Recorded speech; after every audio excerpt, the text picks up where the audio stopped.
King John 6 verse 35. Meto nga patunay na misang kang ligtas, parati kang ligtas.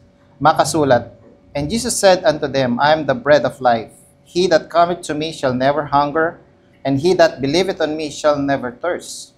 Kalupa na ng sinabi na ning Ginoong Jesucristo, ninumang manampalataya kaya sabi na atinang biya alananga, atinang eternal life.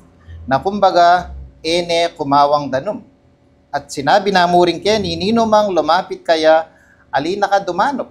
Bakit? Uling Ginoong Jesucristo, yapining tinape na ning biya. So, nakalupa na ning katawan tamong gabun keti nung meya ka ngene kay bat nan pilang oras dumanop ka mga kampasibayo.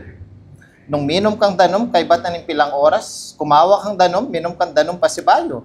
Pero ing Ginoo sinabi na kini nung menampalataya ka kaya meniwala ka kaya atina kang biya alananga na mawawala na alang kapupusan.